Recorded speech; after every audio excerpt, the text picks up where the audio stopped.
Imagine going through a divorce, a partnership failure, a sick family member, all while navigating a challenging market.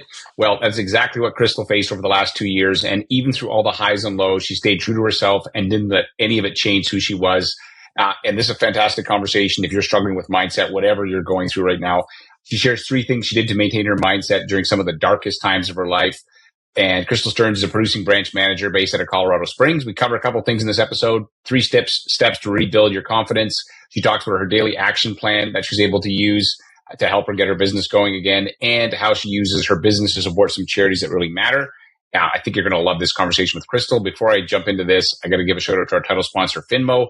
Finmo is a Canadian mortgage application, document collection, submission platform designed specifically for Canadian borrowers. It's very easy for borrowers to use. It's got cool features like Smart Docs. It knows what docs your client needs. It's got smart submission notes. It pulls key data from your app to send to the lender, and it's connected to Lender Spotlight, which is the best tool for searching rates and guidelines. Check them out at lendesk.com/Finmo and check out this conversation with Krystal. Hey, Krystal, welcome to the podcast. Hi, how are you? I'm fantastic. So tell me a little bit about yourself and how you got into the mortgage business. Yes, well, thank you for having me. I'm super excited to be a part of this. I got into the mortgage business in my early 20s when I went to purchase a house and just saw kind of how disorganized they were. Applied to be an office manager. They offered me a loan officer position before, we had regulations and kind of anyone could be a loan officer. So that's how I got in, and I've been in it for 17 years now. Wow. And so in the last couple of years has been challenging for everybody. And there's been some additional things that have made yours a bit more challenging. And I'd love you, if you don't mind, sharing a little bit about that. And then we're going to talk about, not because we want to rehash the negative, but about how important it is to maintain a mindset. And we'll talk about maintaining a health, your mindset, even through tough, challenging markets and life situations. Sure. Thank you. So I was part of the 2008 market. So that took us a few years to recover. So I feel like this is similar and different kind of in both ways.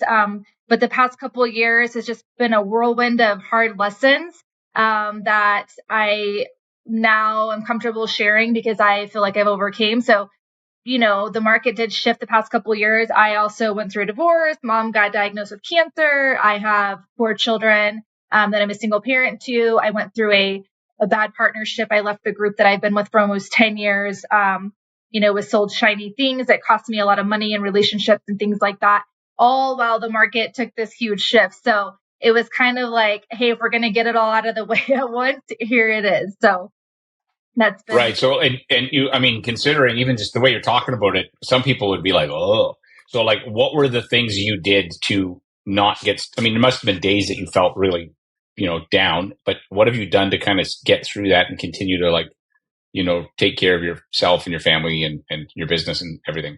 Yes, there were definitely lots and lots and lots of days of and not even wanting to get out of bed. And, sharing, my youngest is 5. So having shared custody or visitation and not having them on the weekends and having a quiet house, there were weekends that I didn't get out of bed, and it was very depressing. And so to have that, and then again to have the market shift, I felt like I didn't even have a crazy busy market to distract me, when we were doing right, because it's work sometimes can be a distraction if other things are not going well. If you have a successful business or have a successful business. Yeah. So it was kind of like, well, dang, I don't even feel like I have a healthy distraction with work. And so, please know that it did take me a while to get through all of this. I did struggle with it for a while, but finally I was like, okay, I'm in burnout. Why? And I realized the burnout was due to kind of the trauma surrounding the personal things that went into business. Once I realized that, I said, okay, so what is it that I do like about this business? And I think it's important. I'm a producing branch manager. And when I was doing 50 loans a month, and I did 91 loans in 1 month. So when I was doing that production, I had a lot of people on the team, handling the majority of stuff. I was managing the team. I was structuring the loans. I was making sure that we weren't losing money. We were locking properly, but I had to take a step back and say, okay, why am I burnt out? And what part of the business do I actually enjoy? Because right now I don't enjoy this. And I realized it was the people, and it was educating people, and it was, showing people how to do loans better. So whether that was loan officers on my team or clients who maybe had been turned down or clients that were given bad advice or a bad loan. So I had to reshift my my mindset and the way that I did my business and focused on what about it I enjoyed and what I felt like I brought to the table.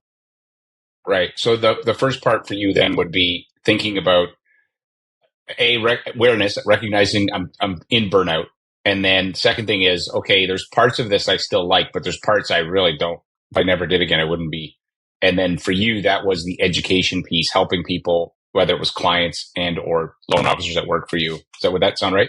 Yes, exactly. Yeah. So I think, when we were super busy as loan officers, when rates were in the 2s and 3s, it was like, oh my gosh, if I never have to talk to another client, I would be okay. Just because it was like that burnout, right? And then I realized like, no, that's what I love about this job. I love that I have clients from 10 years ago who invite me to their kids' weddings now. I've gone to clients' baby showers, real estate agents, like all my friends are pretty much real estate agents. I think literally all my best friends are real estate agents. So it was like, instead of having this weird disconnect with that, it was like getting back into that relationship piece and focusing on what I love. And, I believe that you should leave people better than the way you found them. So how can I touch people's lives and love on people, whether it's in the industry or it's clients? And so that was kind of where I shifted my focus.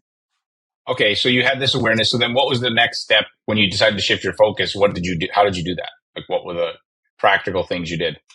I started doing social media videos, which I know, everyone's kind of focusing on videos, but I was like, how can I reach a large audience to give them better financial advice that's not taught in school? That's not, I mean, gosh, it's not hard to be a loan officer, right? It's not hard to get a license. It's hard to be a good loan officer. No.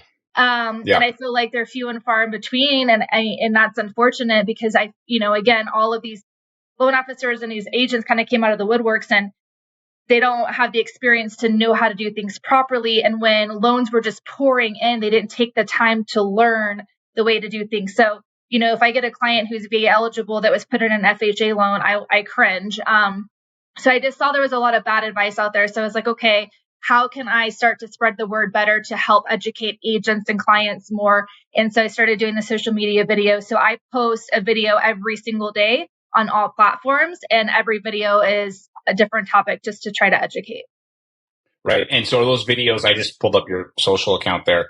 And have you found that those have got you business, or how's that worked for you? Yeah. I think the biggest thing is, again, so my ex was also in the industry. And so a lot of our business was kind of tied together. And a lot of my business was also a very large team that kind of fizzled out. So I had to reshift my focus and reshift my business. And a lot of my business was actually out of state. And so I kind of went from being this super known person in my own state to not as known because I was doing all this out of state stuff because I could do all 50 states.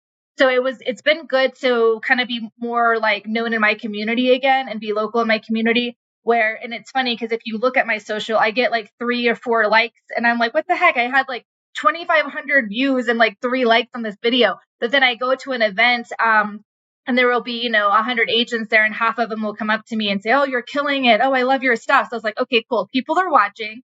And now that's starting to progress where now agents are reaching out to me. I like your stuff. Your stuff. Let's work together. In addition to that, I have had a handful of deals come through Instagram and TikTok, and a couple come through YouTube of just people that are like, oh, this is cool. I want to get pre-approved, or, oh, I didn't know I could use my VA loan again. I'd love to learn more. And so I have had a little bit, and I've only been doing the social media stuff for a few months. So I feel like it's great traction for how, what short time I've been doing it. Right. Okay. So awareness was the first key. Burnout. Second was, what do I love? When you're like, I love educating. Step 3 was take consistent action. So the video a day. And so is there anything else that you did that was, and I'll come back more and talk about the marketing piece, 'cause I love marketing, but I want to stay to mindset temporarily here. Is there anything else that you did that helped keep you from falling into a funk, or given all of the things, the market and all the other stuff you have going on? Yeah. So I, again, just going back to the basics, right? Again, when it was busy, my phone rang off the wall. Literally, I would get 50 phone calls in a day, right? And so it was you were just go, go, go all the time. So it's let me get back to the basics and let me go back to what actually works and how I built my business from the beginning. And again, I'm kind of rebuilding, right? I'm wanting new relationships. I'm very picky of who I work with now. I only want to work with people who have the same values as I do. that aren't just trying to get that next commission check, but do, want lifelong clients and want to do right by people. So how do you do that? So it's going back to the basics. And Amir he's with Go Coaching, and he lays out this really great platform where it's like, Mondays you call agents, Tuesdays, and this is going to be out of order because I'm on the spot. Tuesdays you call pre-approvals, Wednesdays you do social media, Thursdays you call clients that have closed, Fridays you call, past clients, whatever that is. So I had to lay that out for myself. So it was setting out this schedule and setting out this consistency. And it sounds so basic, but when I was in this total funk where I didn't want to do anything, nothing really motivated me to get out of bed. If there was a loan that landed on my desk, I was working on that loan. I would never, skip it out. But to go out and get the business again, I didn't have the motivation to do it. So I just went back to the basics where I was like, this is what I'm going to do every Monday, starting at this time, no matter what. It doesn't matter if I'm sick. It doesn't matter if my kids are sick, whatever my excuse is. It doesn't matter if I'm on vacation. This is a schedule that I stick to. And so it's, going back to trying to do 3 lunch appointments a week, trying to talk to X amount of agents a week. And it's great when you work with people that you like, because I am calling my friend. Hey, how the heck are you? And so shifting my business to really enjoying it again has been powerful, but then laying out a consistent schedule that is a non-negotiable schedule. So how long? So I love this, like a daily, basically it's like a theme. If you were working out one day, you're doing arms, then legs, it's kind of like a full body workout, full business workout in 5 days. And because if you stick to one thing, then you will end up with a business that looks a bit misshapen, like a person who works out only. You see the guys who go to the gym and they got skinny little legs and big upper bodies. And it's like, you obviously never work your legs. Maybe you should do that a little bit. And so you have this plan, but how long do you have a certain time of day you do it? Is it an hour each day for these things? Is it 90 minutes? What does that look like? Yeah, no, that's a great question. So so Amir calls it power hour. So my day starts out. Another thing that I found really important was my day needed to start out with something positive in the morning. So once the kids got out the door, once I was ready to go, whether I worked from home or went into the office. So I do a team call at 9:30. So I get on with my team. We go over our day, we go over our pipeline, and we pump each other up. So that really kind of gets my day going. That's kind of my exercise in the morning. And so then from there, I have, depending on the day, I have a couple of teams I work with. I do calls with them right after. Then I dive into those power hours. So I dedicate a minimum of an hour, but it just depends on how long my calls are with my agent friends, because those calls could be an hour because we're catching up. Right. And because it's your friends. And it's exactly. Yep. And some people might see that as a waste of time, but I'm pouring into my friends that I also get to do business with. So for me, it fills up their soul, it fills my soul, and then it's also work related. But then when it comes to calling past clients, calling pre-approvals, all of that, I dedicate a minimum of an hour. And it just depends on how many closings I had for the week. But I try to do 10 agents on Mondays, 10 clients on Tuesdays, so on and so forth. Right. Okay. And so I've got many questions. The more you talk, the more questions I get, because I'm always like, I've been doing this for almost 10 years and I still love it as much as when I started. Probably more actually than when I started. So how do you pump up your team? You said we pump them up. So what is it like? Do you celebrate? Like what? Because I'm curious, because it's easy to say, we know you should have a team huddle, but give me the breakdown of what are some of the things you find help make that team huddle really effective? So I'm just a very real and raw person. So I'm not going to give you fluff. I'm not going to be like, go team, good job. I'm like, hey, how many pre-approvals did you get? That's amazing. How did you get them? Cool. Keep doing that. What's working? What's not working? It's not this there's no hoorah fluff. It's very raw and real. And I also like to know their goals. So one guy on my team, Kyle, his goal is to have a boat and he wants to pay off his house and he has these things. So I'm like, Kyle, how's that boat coming? And Kyle's a rock star. He's only been in the business for a few years. I think he did 13 loans this month. And I'm like, Kyle, you want that boat? What are you going to do to get that boat? And so it's just kind of that. And it's just reiterating the stuff that I've learned from coaching and keeping them on track. But it's something different every day. It's a positive win. We have a lot of positive wins. I won this loan. They shot me with 6 lenders. So it's always sharing something that we overcame, sharing something that's positive. And then we also share something to do with a loan guideline or something we overcame that we can kind of share with the team. But I think the energy of our team is so good and so positive, and we have such a good culture that we just fill each other up, even from basic conversation. And then how long of a call is that team call? I try to keep it at 30 minutes, but it depends on how long the pipeline is, because I think the pipeline's important, but I think the wins are actually more important. They are. What you're doing is you're reinforcing culture and what to focus on, and because people vision leaks, as you probably heard before, and it definitely does without constant reminder. And I love that. What is your team calls? So you're talking about, do you call, like, do you also do something with real estate teams? Because you sort of just blew past that, but I was like, well, hold on. What do you mean by team calls after your that call? Yeah, so there's a few teams I work with. And so I have a different call, different day of the week with each team at 10 a.m. And it is just a marketing call not marketing, as advertisement, market call to talk about, what's happening in the market with rates and just empowering them with information so that when they're out in the streets, they have information. So I do a different topic every week. Sometimes it's, a down payment assistance program. It might be, hey, just a reminder on VA loans. Colorado Springs is a big VA military community. So maybe I'm like, hey, just a reminder on VA loans, you can have, up to 4% debt payoff by the seller. How can we utilize that? It'll be a different topic about like, okay, yeah, the Fed said they were going to cut rates, but now here's the update. Let's not focus on rate though. Let's focus on your buyer's needs. Let's promote what makes sense for your client. Affordability versus rate. Get off the rate topic. So it's kind of like giving them ideas of how to educate. Again, I'm all about education right now. We have to be louder than the media. And so how can we be louder than the media and combat all of this noise about rates and the sky's falling? And so those are generally my calls. And I would like to say that I have them more organized, but I'm a very just off the wall type person. So organic. Whatever comes to mind that day. Yeah. Okay. And so you have, how many realtors will show up? How many teams do you do this with, and how many people will show up on average? 3 teams, and it depends on the size of the team. A couple of the teams are just about a handful of people. And then the larger team, I want to say there's maybe 15 of them. And it's on Zoom. So they pretty much all attend. Right. That's awesome. I love that idea. And then, so when do you do client calls? So, okay, this is great. You do your power out, you do your team huddle, if you've got some key partnerships, really those are your key partnership calls where you help them, empower them to have a good week. And then when do you actually take calls with clients, or do you not do that? Do you have team members that do that? So I do that because I didn't used to do that. And I noticed it impacted my business so drastically because, again, I have clients that I remember from 10 years ago.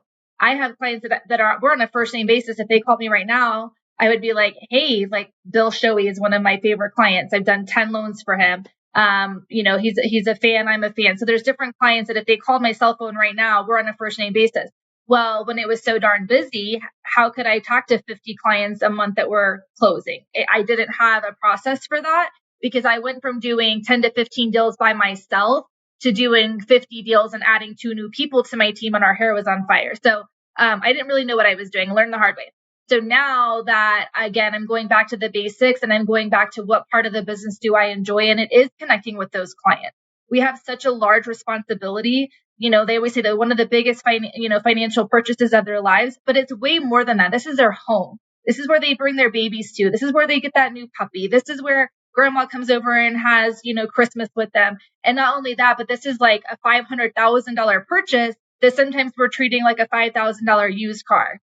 So again, I had to go back to that and treat it. You had to reframe your own mindset on. It's easy to forget though, right? Like if you do this every day, you forget that this is actually a big deal for people. Because for you, it's just another day at the office, but for them, it's all of the things you said: the new puppy, the fam, like all the kids, kids sleeping in their own room when they weren't before because they moved in out of a condo into a house, and they're like, that's the cool stuff. But it's easy to forget.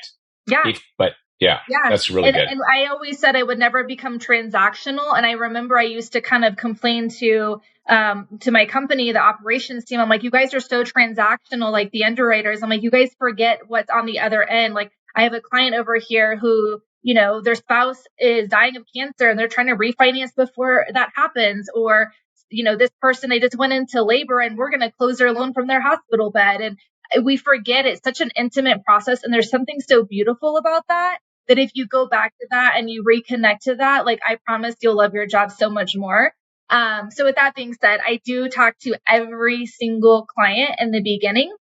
I want to know their goals. I want to know what this purchase means to them. I want to know what they're thinking of down payment. A lot of clients, maybe they're putting down more than they should. I'm like, go pay off the car first and put the money down, whatever that may be. I am doing that piece of it every time. And then once they apply, it does go to Katie on my team. She's kind of my pre-underwriter. She, is the organized, detailed person. I am not the detailed person. So she's going in and scrubbing the file and doing all the things. And then I'm reconnecting with the client. We're talking about a game plan. They go find the house. And then I don't really communicate with them too much throughout the process. My team does a really good job of handling that. But I do reconnect with them again before closing. So probably more than, a coach like Amir would recommend. But again, I have to do. But it's working for you. So like, there's not like, when I talked, I've done, 600 of these podcasts, and there's many different ways to build a successful business, but you have to match your personality to some degree with your market opportunity. And I used to always say your personality with the market opportunity, and remember your why. Like, yes, so you've given me a third thing to add in that. Like, why am I even doing this? Like, and because if you get that piece right, now you're like, oh, it's actually enjoyable. Right. Yeah. Yeah. No, thank you for asking. Cause that is like, they say money doesn't buy happiness, and people are like, oh, I'd be a lot happier on a yacht. So would I. But I did make really good money. I went from being a single mom previous to now, and literally there were times that I couldn't afford to put dinner on the table. And so when the market crashed, in 2008, I had a toddler and I had a baby at the beginning of 2010. And the market was just starting to recover. She ended up very, very sick, almost didn't make it at like 2 months old. So I had these like financial setbacks. So there were times where literally we had peanut butter and jelly for dinner more times than I can count. To now I own a very large real estate portfolio. I'm in my dream home. I drive my dream car. My daughter has a brand new car. Like financially, it's been amazing. And I don't ever want to downplay that. I'm so grateful for that. But I also saw these last 2 years of this deep depression, and it didn't matter how much money I made. It didn't matter that I had this vacation home in Florida and I had this beautiful house. None of that mattered. So again, going back to what actually fulfills you and what is your why, and it cannot be money. Let money motivate you. Let money motivate for different goals, but you have to have a different or use the money to take care to serve your family or other to serve your why. Not it shouldn't be your why. It should serve your why. Maybe that's the way to think about with money. Yep, and that's exactly what I did. And my relationship, that wasn't always something that we agreed on. And I said, you know what? I'm going to do what I want to do because this is what, again, fulfills me. The money in the bank account is cool, but I helped my brother buy a body shop.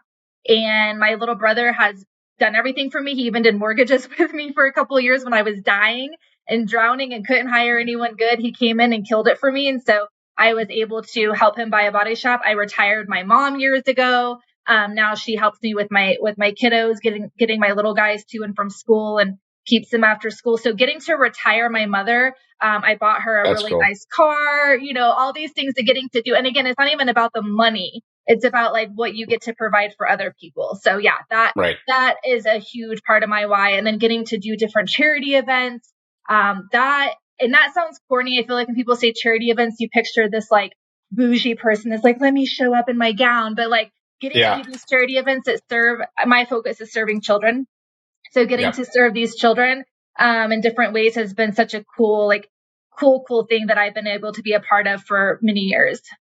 Right. Okay. I'm going to come back and ask more about the charity stuff in a minute. So there's a couple of the questions I wanted to ask you, but one was so your time of day so do you just do client calls from a certain time on? Like, is it like 12 o'clock on, or is there a window of time? Cause like, it sounds like you're pretty structured. So I can't imagine that like you're fitting in, you're not dropping a team call for a client call, or you're not dropping your power hour for it. So I want to get really practical on that. Thank you. So, my agents are pretty well versed in how to send a client to me.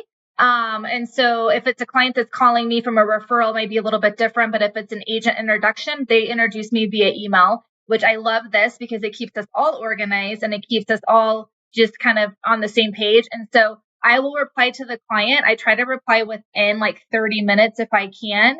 And I just say, hey, thank you for the opportunity. I have a little like template that I use, and I tell them like, I'd love to chat with you for 10 to 15 minutes. And I give them a couple of times. Does today at 3:30 work for you? Or does tomorrow at 4 work for you? So I look at my schedule when I can fit them in. And I let them choose a time. I know some loan officers use like a Calendly where they can click a time. That to me is a little bit more impersonal. So I just pick a time that works, and then I ask them to fill out the application in the meantime, and I have them do that opt out so they don't get the solicitation call. But if a client calls me and I'm in a team call, I will just text them and say, I'll call you back. But I don't just take calls randomly. I don't take calls if I'm at my lunch appointments and things like that. I definitely try to cater to what's in front of me and then get back to serving those clients right away. I haven't heard of this before. I'm sure it's this opt out for solicitation calls. Is that for credit pulls as well? Because you know how you pull credit. At least I'm in Canada, but I talk to lots of, and so in the U.S. you pull credit. It's like, ding! All of a sudden, everybody knows that there's like this person's got a mortgage. So are they opting out of those? Yeah, you would. Yeah, it's crazy. So, we have the credit bureaus here, and they actually sell the information to what's called trigger leads. So Experian will sell when I pull your credit, they'll go ding, trigger lead, and these trigger leads that I'm sorry, but we're all here to make money and get business. That's so greasy. It's so greasy. Thank you. It's like, you're probably paying to pull the credit. So like you have to pay money to pull the client's credit, and then they take that notification and they sell it to someone else. And it's like, man, there's no respect at all for a relationship there. Yeah, I think it's disgusting. Like if you want to buy leads, cool, but to buy trigger leads, not only is it scummy and scammy, but yeah, I pay $91 to pull their credit. Then they call. This is the biggest problem is they get like 30 calls within an hour. Within an hour, 30 calls. Who in their right mind wants to be one of 30 people calling someone? Next, the problem is they lie about what they can offer. Oh, I can get you 5.5. We haven't seen 5.5 in 3 years, Bob. Nice try, And so then it just confuses the client. Yeah, and I'll cut your lawn and shovel your driveway. I don't know if you guys have snow where you are, but like, it's like no, this is all bull. This is all crap. It's not true. Yes.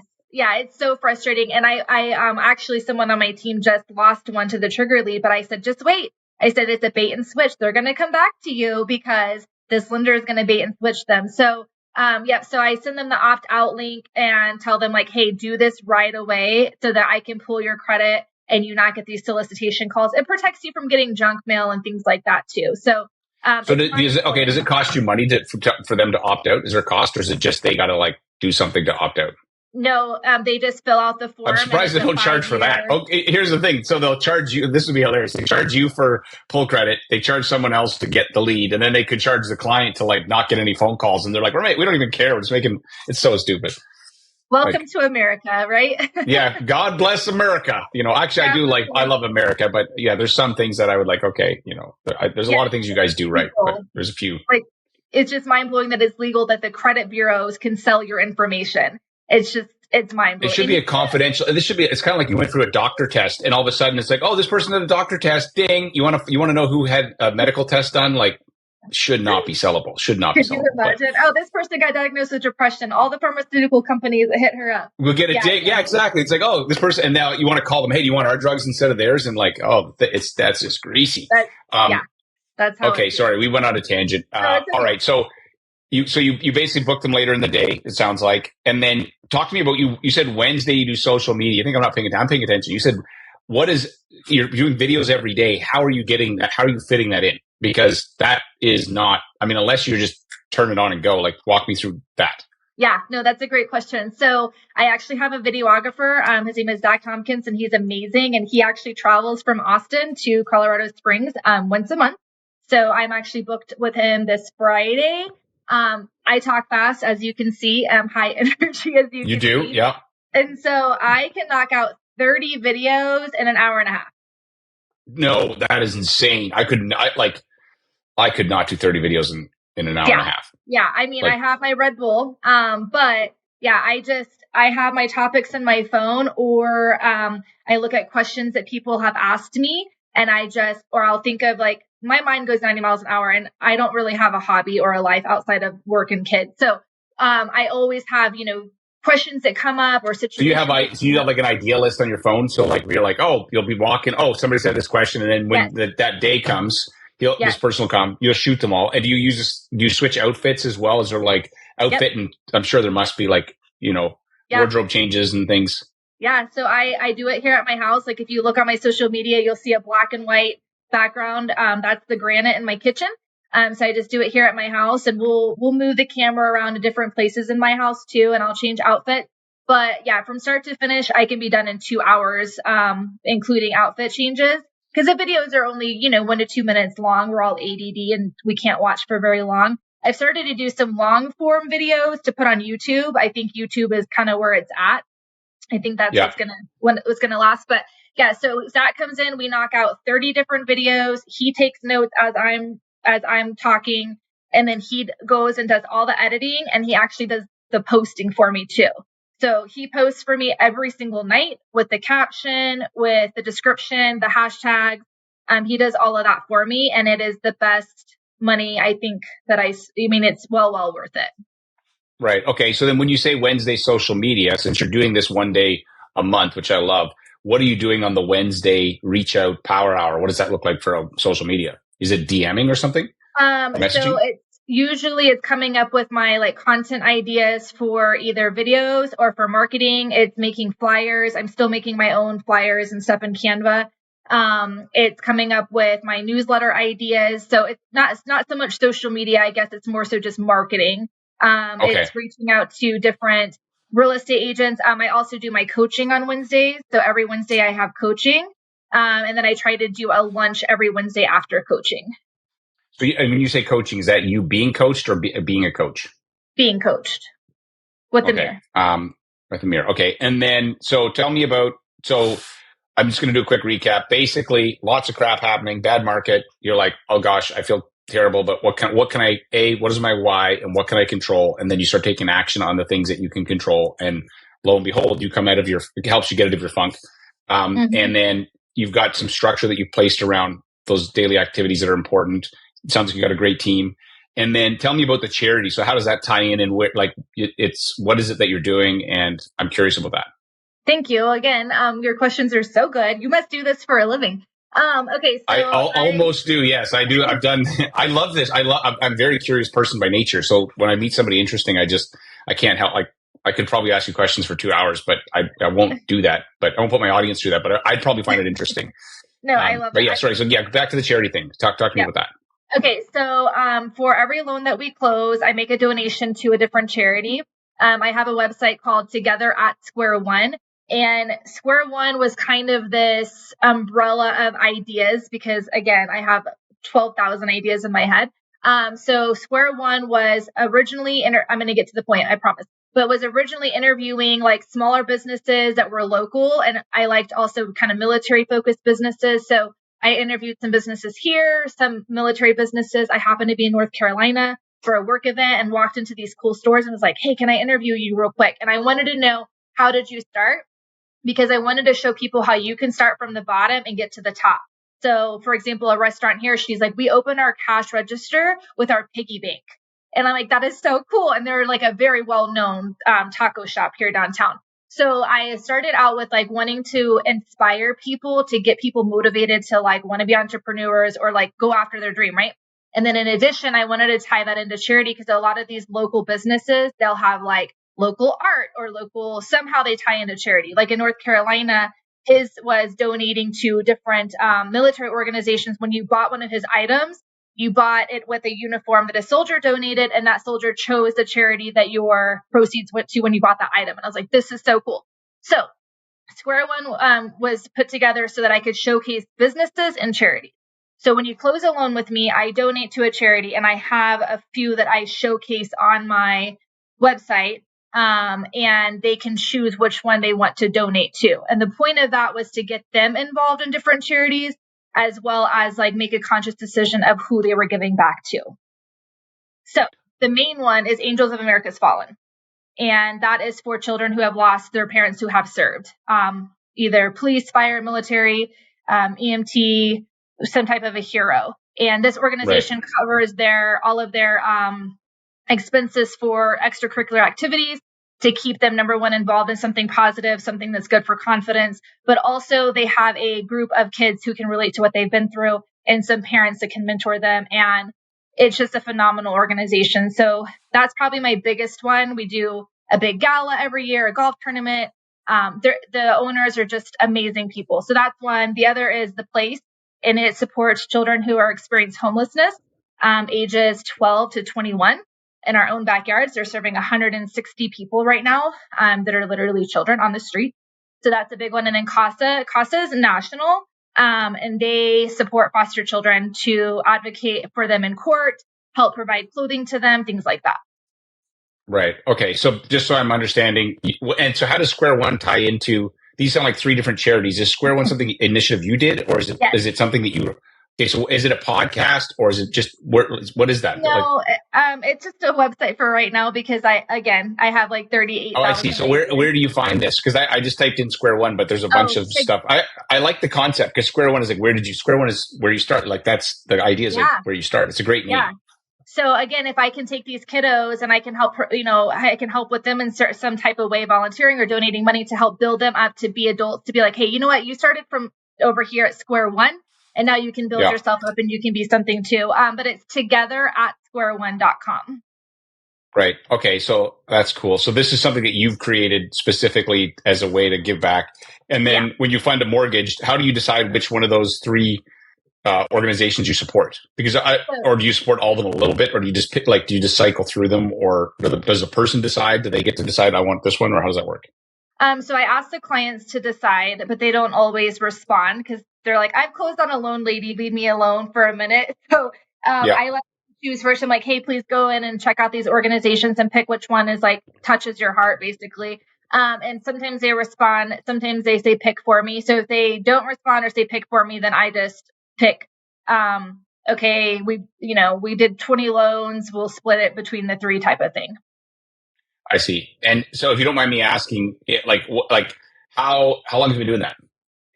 I've been volunteering with Angels of America's Fallen for 7 years.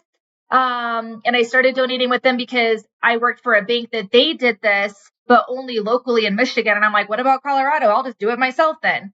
So I've been with, I volunteered with Angels of America's Fallen for 7 years now. And I started the Square One, I think like 2 years ago. Okay. And then, do you track how much money that you've donated towards these, or is it how do you, is that something that you measure? Yes and no, because what I end up doing is I look at, I believe in tithing to charity because I don't go to church. So I believe in tithing 10% of my income. So I look at what we have donated through the loan process, and then I like to tithe my additional 10%. So it really depends on how many loans. It varies. I will say, It can vary a little bit, you're saying. Yeah, but I will say with like Angels of America's Fallen, so the sponsorship that I do is $12,000. It's called Crack the Code. And then I purchased a Louis Vuitton purse. And this year I did a fly fishing trip for 2.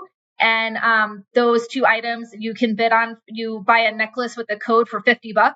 And there's like 200 of them. And then they draw your code and you win. So I donate $12,000. That raises $10,000. I auction my vacation home in Florida. This year, I think we auctioned off 2 weeks and it raised $13,000. Last year, it raised $25,000. So on average, I'm probably doing about $50,000 a year with them. Plus the stuff that I buy at the auction. I bought a diamond necklace and like karate classes for my kids and like just random stuff like that. So right. Okay, sorry. This is again getting into the weeds a little bit. Well, tell me about this necklace code thing, because this is interesting. Because often when they do like events around here, like say you buy a ticket to win a house or some big ticket item, but you don't get anything for it except you get a raffle. But I like this idea. So they actually everybody gets something that they could. It's like a token of, hey, I supported this. Is that what they're doing? Is that yeah, kind of. It's just it's not really anything that you would keep though. It's like just kind of a plastic gold necklace that says. Oh, okay. I thought it was something. It would be interesting though if there was that's a good idea. Yeah, because then everybody becomes like a promoter for the thing without even if they don't win the thing. Yeah, I'm gonna that's actually a really good idea. I'm gonna put some thought into that for our event next year because that's something I could do pretty simply. But what's cool for me. And I don't do it for business necessarily, but it does give me exposure because they say my name multiple times. The Krystal Stearns team. And then we get to do a news interview as well. And this year was so cool because my 14-year-old daughter got interviewed with me and the newscast was like, hey, what does this charity mean to you? And my 14-year-old, I'm going to find it and email it to you. It's like 2 minutes long. but she was so good. And I was like, talk about a proud mom moment, because that's what you want. You want your kids to appreciate the things that you're doing too and get involved in the things that you're doing too, right? So that was cool. No, that's awesome. Yeah, that's okay, cool. This has been awesome. So where can people find you online? Like if they're looking to connect. So Just obviously Instagram would be one. Yeah, Instagram, Facebook, TikTok, YouTube. I'm on everything as just Krystal Stearns. I think Instagram's like Krystal.Stearns. And then I think Facebook is just Krystal. It's Krystal with a K, Krystal Stearns. But yeah, if you just look me up there. And Instagram's great because I feel like I do share a lot of really good content on there. Right. Yeah, no, that's awesome. Okay, Krystal, it's been awesome to get to know you. And if you guys are listening, and definitely, reach out if you like. And I'm going to have a bunch of links and stuff that you talked about. I think it's awesome. So thank you. Congrats Thank on you your so success much. and overcoming all the last 2 years of just chaos by just take action. Like that's it. Like, yeah. And remember your why. Yes, that's so important, because at the end of the day, that's what you have left is how hard you can work and what are you doing this for? Yeah, that's great. Hey, thanks again for listening to this episode with Krystal. Hopefully you felt inspired after that conversation. I know I was. And, the thing I loved about it was it's very practical. First is awareness. It's like, okay, this kind of sucks. And what do I like to do? Instead of focusing on all the things that are terrible, focus on the few things. And there's a great book called Switch by Chip and Dan Heath. And they talk about when you're trying to change a big problem, you focus on the bright spots. So there's always a few bright spots, and then try to expand those. And that's what she did. So focus on what she loved to do. She took action. She reminded herself what I loved about it, took action on that, and then put a plan in place to consistently do that. And it helped her get out of this challenging market and to rebuild her business. I think it's absolutely awesome. If you want to check out any of the links that we talked about, click on this podcast. There's links there to everything to do with Krystal. Thanks again for listening. And as I always say, there's no problem you're facing in your mortgage business today that someone else hasn't already solved. Your challenge is like, who's got the answer? So in your case, if you're feeling a little bummed out, I strongly recommend you just follow on what Krystal had did. And I guarantee it will help you reset. Thanks again. And I will see you on the next episode.